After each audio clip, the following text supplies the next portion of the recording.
हम फौजी इस देश की धड़कन हैं, हर दिल का हम प्यार माँ की तड़पन हैं।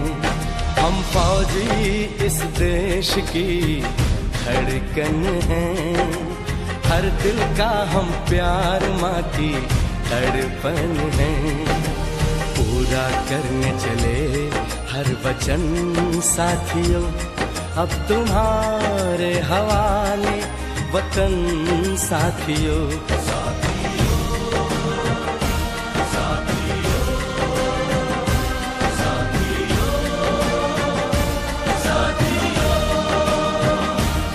अब तुम्हारे हवाले वतन साथियों।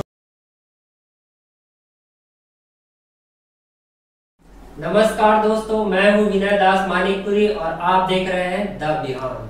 दोस्तों, आज हम इस वीडियो पर बात करेंगे भारतीय वायुसेना के एक जाबाज योद्धा के ऊपर, जिन्होंने पाकिस्तान के ऑफर को ठुकराकर भारतीय वायुसेना को चुना और भारतीय वायुसेना में काम करते हुए इंडियन एयरफोर्स के एयर चीफ मार्शल के पद तक पहुंचे। तो दोस्तों, उनके बारे में जानने से पहले हम कुछ भारतीय वायुसेना के बारे में कुछ बातें जान लेते हैं। दोस्तों, मैं आपको बताना चाहूंगा कि भारतीय वायुसेना की स्थापना 8 अक्टूबर 1932 को की गई थी और उस दौरान इसका नाम हुआ करता था रॉयल इंडियन एयरफोर्स। उसके बाद जब भारत आजाद हुआ तो 1950 में इसमें से रॉयल शब्द को हटा दिया गया और इसका नाम कर दिया गया इंडियन एयरफोर्स। तो उसके बाद दोस्तों, हम जानते हैं कि भारतीय वायुसेना का मुख्य उत्तरदायित्व होता है भारतीय वायु स्थल की सुरक्षा करना, और जैसे कोई भी संघर्ष की स्थिति आती है उस दौरान भारतीय वायु विमानों का इस्तेमाल करना।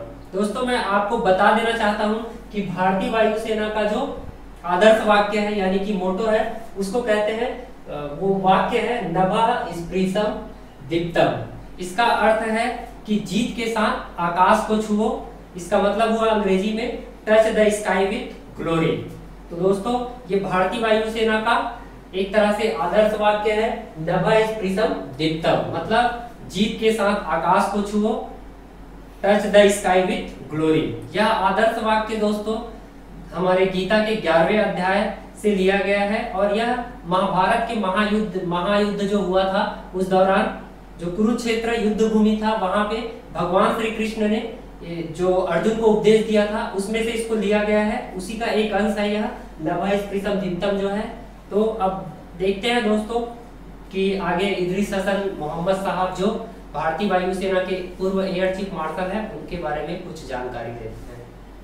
तो हम जानते हैं उस जाबाज योद्धा के बारे में जिन्होंने पाकिस्तान के ऑफर को ठुकराकर भारतीय इंडियन एयर आर्मी को चुना था, इंडियन एयरफोर्स को चुना था। उनका नाम था इदरीस हसन लतीफ साहब। ये आजाद भारत के पहले मुस्लिम एयर चीफ मार्शल भी बने और इनका कार्यकाल था सितंबर 1978 से लेकर अगस्त 1981 तक। इदरीस हसन लतीफ साहब का जन्म हुआ था 9 जून 1923 को, हैदराबाद में हुआ था। उस समय वह रियासत हुआ करता था जो वर्तमान में आंध्र प्रदेश नामक एक राज्य है और अब तेलंगाना के अंतर्गत आता है। तो इनका जन्म हुआ था 9 जून 1923 को हैदराबाद में और देश सेवा के जज्बे के साथ इन्होंने मात्र 18 वर्ष की उम्र में ही सन 1941 ईस्वी में रॉयल इंडियन एयरफोर्स में भर्ती हुए और आगे देश सेवा करते रहे। 1981 तक ये भारतीय इंडियन एयरफोर्स में रहे और रिटायर हुए। इसी दौरान 1947 में भारत विभाजन के समय, क्योंकि इनको पाकिस्तान से भी ऑफर मिला था, मतलब पाकिस्तान एयर आर्मी में शामिल होने के लिए, और इंडियन एयर आर्मी से भी इनको ऑफर मिला था कि आप भारत के इंडियन एयरफोर्स को भी चुन सकते हैं। तो उस दौरान इन्होंने पाकिस्तान के ऑफर को ठुकरा दिया और इंडियन एयर आर्मी को ज्वाइन किया था, मतलब भारतीय वायुसेना के विकल्प को चुना। बाद में जब वो इंडियन एयरफोर्स से रिटायर हुए तो उन्हें महाराष्ट्र का राज्यपाल भी बनाया गया था और फ्रांस में भारत का राजदूत भी बनाया गया था। इदरीस हसन साहब के, मतलब ये 3 दोस्त हुआ करते थे जब पहले इंडियन एयर आर्मी में भर्ती हुए थे। तो इनके 2 दोस्तों का नाम था मलिक नूर और असगर खान। तो जब भारत विभाजन के बाद मलिक नूर और असगर खान ये पाकिस्तान चले गए और जो इदरीस हसन लतीफ साहब थे, इन्होंने इंडियन एयर आर्मी को चुना।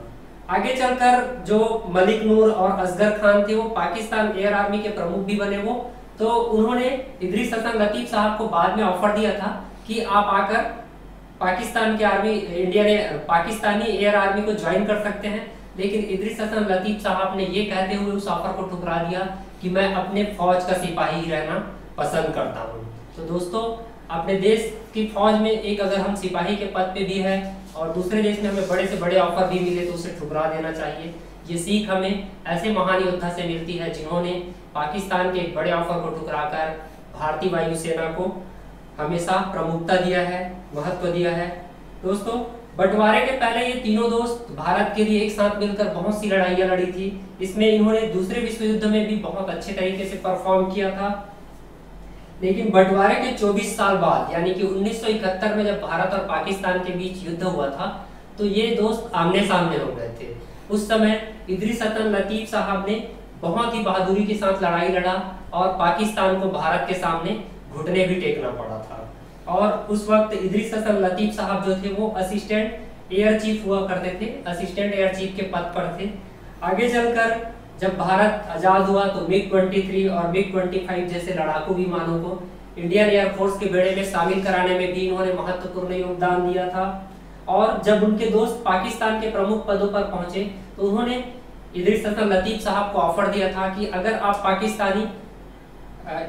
पाकिस्तानी एयरफोर्स को ज्वाइन करते हैं तो आपको पाकिस्तानी एयरफोर्स का चीफ बनाया जाएगा। लेकिन इदरीस हसन लतीफ साहब ने इस ऑफर को ठुकरा दिया और कहा कि मैं अपनी फौज का सिपाही ही रहना पसंद करता हूँ। दोस्तों, 1 मई सन 2018 को इदरीस हसन लतीफ साहब का निधन हो गया और इस तरह से उन्होंने देश सेवा के प्रति अपने समर्पण भाव का परिचय दिया, पाकिस्तान के बड़े ऑफर को ठुकराया, भारतीय वायुसेना के लिए बहुत ही जाबाज योद्धा की तरह काम किया और हमेशा भारत के प्रति समर्पित रहे।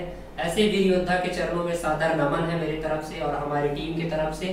तो दोस्तों, आज के इस वीडियो में बस इतना ही। जय हिंद, जय भारत, जय छत्तीसगढ़। हम फौजी इस देश की धड़कन हैं, हर दिल का हम प्यार माँ की तड़पन है। हम फौजी इस देश की धड़कन हैं, हर दिल का हम प्यार माँ की तड़पन है। पूरा करने चले हर वचन साथियों, अब तुम्हारे हवाले वतन साथियों।